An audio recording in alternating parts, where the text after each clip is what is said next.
Hello and welcome to this video on making your bottling process easier. Brewing ethanol can be as simple as adding any yeast and some kind of sugar substrate. It will produce something truly terrible, but it is alcohol. When you take your time to create something much more tasteful, it involves a longer, more difficult process. The right yeast strain, the right substrate and other flavors, and so on.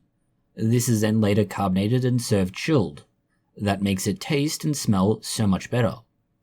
When the effort of waiting for your brew to finish is over, you want to make the most of it as you can and not let any go to waste. The only way to do this is either to drink it all very quickly or store your home brew. The two common ways of storing home brew, at least with regards to beer, is to keg or bottle. Bottling is used for wine, cider and spirits, and because of this we'll go into how to make your bottling process easier, as it applies to beer just as much. However, kegging is also an option. Bottling by itself is something of a chore. You have to individually sanitize and prepare bottles and then fill each one with your chosen particular fermentation, prime the bottle, seal the bottles, put them in to wait, and then once they're carbonated they'll be ready to drink. All of this can be quite tedious and take a long time. This is why we've made this video on some things you can consider to make it that much easier for you. The first such suggestion we have is to consider batch priming. That is, adding your priming sugar to the fermentation.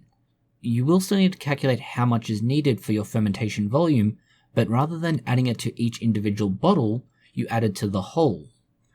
Now normally it would be 2 teaspoons per 500 milliliters or a 750 milliliter bottle, or 2.5 teaspoons for a 1 liter bottle.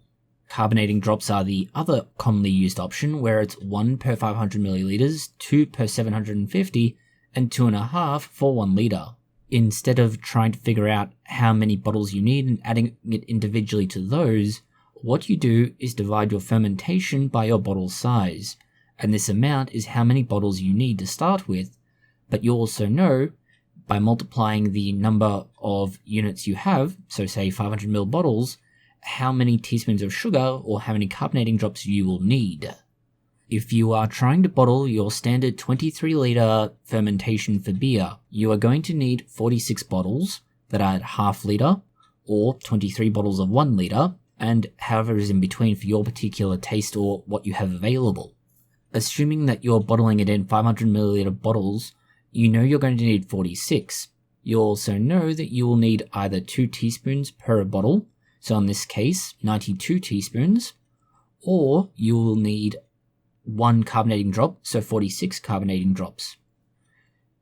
You take this and you either add it to your fermentation as is and gently stir it in, which can add complications, or you add it to warm water until it is dissolved and add that to your fermentation. Either way, you've now removed the issue of having to individually make sure every bottle's been carbonated and you've added it to every bottle in the right amount. You are simply able to take what is currently in the fermenter and put it straight into the bottle. This is where our next suggestion comes in, a bottling wand. It's a device that plugs into the bottom of your fermenter spigot. It is an additional element, but it makes life so much easier. What it does is it goes to the bottom of your storage bottles and fills from the bottom. That keeps the air out of the bottle contents as much as possible. One of the problems with stirring in your tablets or sugar is you introduce air back into the fermentation, and this can create oxidation and other issues. By filling from the bottom of the bottle up, you are forcing the air out as you fill it, and you aren't mixing the contents with that air.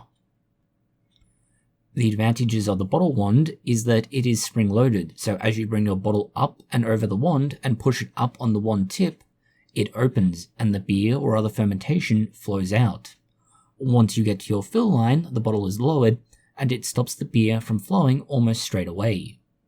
This means you don't have any overfilling, underfilling, or issues around trying to close the tap or similar problems. Next is somewhat controversial, but we suggest the use of swing top bottles. This is for 2 reasons. The first is easy closure.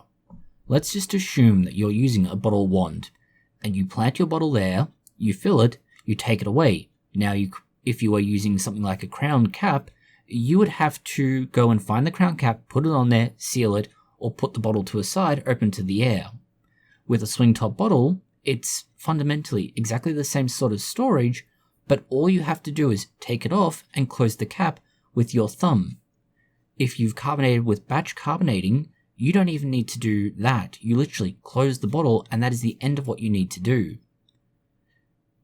This does make it easier, and especially compared to something like a corked or capped bottle. It also makes it significantly easier to open down the track. But for now, if we're only looking at bottling and storage, this is somewhat easier in terms of bottling itself.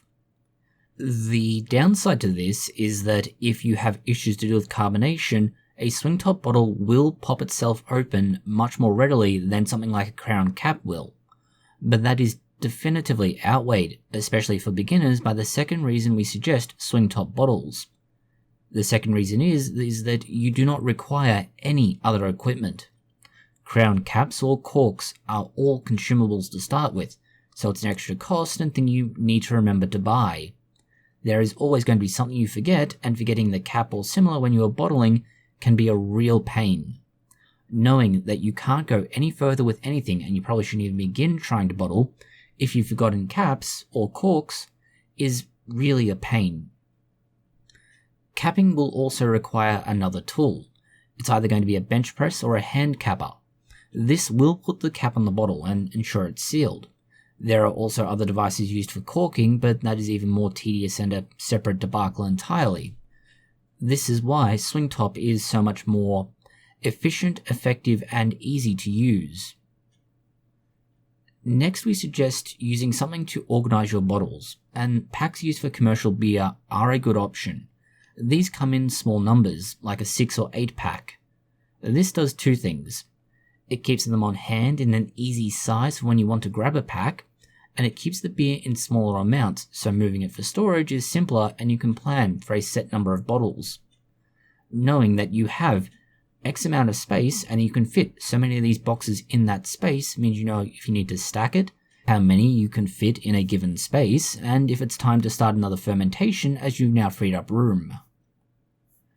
Another thing that will make your life easier is to buy a bottle washer and bottle rack. This makes washing and drying the bottles much easier.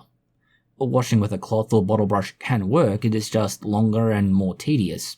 Drying can be similar.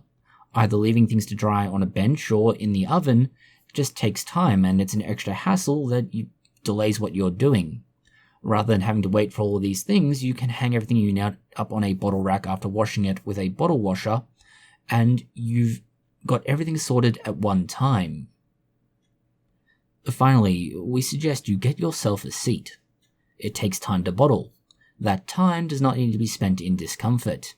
Get a seat, be comfortable, and save yourself further futures with a neck and back problem. The discomfort you will have from bending over and craning your head to see the fill line on your bottles will tell over time. Accept it now and simply do what you can to make yourself comfortable when doing this. You don't need to be uncomfortable. Get a seat, set it up in a comfortable position where you have easy access and you're not bending over, and you will find that you enjoy this process, or at least it's not as tedious as it would be otherwise. There is nothing here that should amaze or surprise you. These really are just things that make your life easier. Some are practicalities that you may think, well, why should I bother? Others are things that, while they're small, will add up once you go from doing one bottle to having done 100 bottles. That difference simply grows every time you have to repeat the action again and again and again. This is why bottling can be incredibly tedious and boring, but if you want to keep your product for as long as possible, you need to do it right, and trying to make it as less of a hassle as possible is the only way to do that. Thank you for watching this video. If you have found it interesting, consider liking, sharing, and subscribing. Please post any comments, questions, or suggestions you have below.